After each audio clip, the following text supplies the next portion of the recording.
Hi guys! Dahil Sunday na naman, it's time for us to relax at mag-unwind. Nagsimba nga pala kami dito sa St. Raphael Church dito sa Legazpi City. Past 9 AM na nga kami nakalis ng bahay, kaya naman pagdating namin halos patapos na yung misa.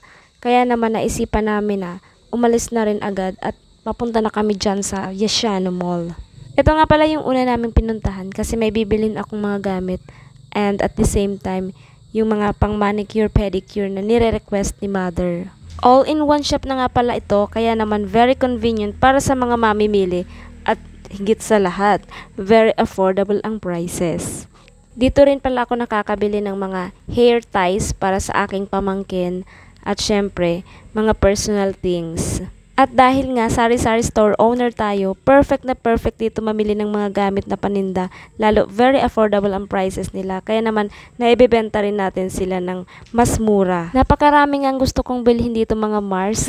Kaso budget na lang ang kulang. Kaya naman yung ibang gamit na gusto nating bilhin, hanggang tingin na lang muna ngayon. Pero kapag sari-sari store owner talaga, parang ayaw mo nang bumili ng mga gamit na para sa'yo. Parang lahat na lang pangbenta. Lahat na lang ng madaanan kong gamit, halos nasasabi ko, ay eto pwedeng pangbenta to. Bago pa maubos yung budget natin doon sa Yesiano Mall, nagpunta na agad kami dito sa SM. Ang favorite place ni Gabi, talagang nire-request niya palagi. Walking distance nga lang pala ito from Yesiano Mall, kaya naman wala pang 10 minutes, nakarating na agad kami dito. May mga fresh produce na pala dito sa mismong bungad ng SM City. Kaya naman sa mga tinatamad mang pumunta ng supermarket, ay very convenient na nga ito. Kumain lang pala kami doon sa SM City, pero pagkatapos nun, dumiretso kami ng Ayala Malls dahil may kamit up ako. Di ko na nga lang pala na-videohan.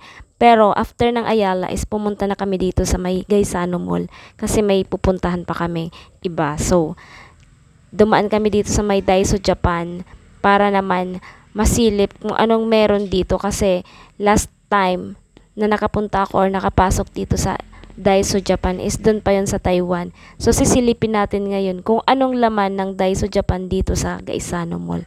So, ayan pala guys, pagbungad namin is mga home center pala to. And marami ka ditong makikitang mga gamit sa bahay. And ito nga ang room spray na halos kahawig nung binili ko sa isang branded na bilihan. And ito kasi guys, maganda dito kasi very affordable ang mga prices nila. So, may mga hand wash sila dito na tag 98 pesos. So, ayan, may mga pang shave sila. At eto nga yung sinasabi ko guys na napakagandang hand wash. Hand wash liquid siya. Hand soap este. Sobrang ganda niyan guys. Na-try na namin kasi ayun, nagamit na namin ngayon. Sobrang ganda niya at mabango talaga. Sobrang bula. 98 pesos lang yan guys. Sobrang laki. At talaga namang pangmatagalan. So after nga namin mag-day sa Japan, dumiretso na kami dito sa may playground. Ito pala guys is under Pacific Mall. So dalawang mall to guys na magkadugtong. Yung Pacific Mall at yung Metro Gaisano. Yung Metro Gaisano is yung mga may department store. Meron ding mga supermarket. While dito sa Pacific Mall is andito rin yung mga food chains, mga ganitong playground, meron ding wolf and other entertainment. So andito siya. While dito sa Gaisano, yun nga, department store lang and supermarket. So dito si Gabi naglaro sa may showbiz playground.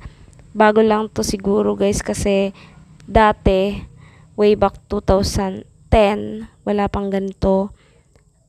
Parang ano pa lang to guys nung dati, mga tindahan ng mga gadgets or yung mga stalls. Ayan. So tingnan nyo naman dyan si Gabi kung gaano kalikot. Talagang enjoy na enjoy siya. So 30 minutes lang pala yung kinuha namin na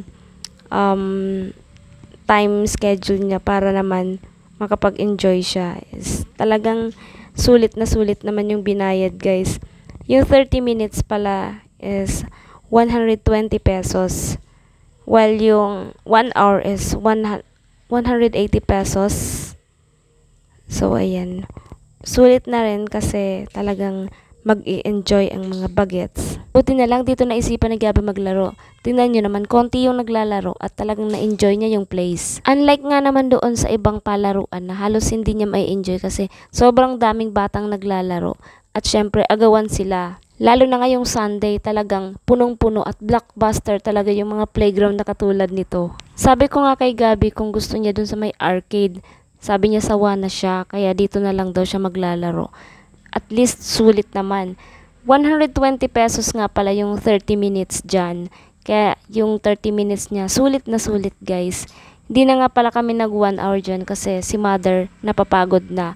Halos gusto na nga umuwi kasi sobrang sakit na daw ng kanyang paa. Nasa kabilang side pala yung arcade. So doon kami unang pumasok kaso ayaw na nga ni Gab dahil sawa na siya. At dito na lang kami napatayo ni mother. Sobrang ngalay na nga dyan si mother.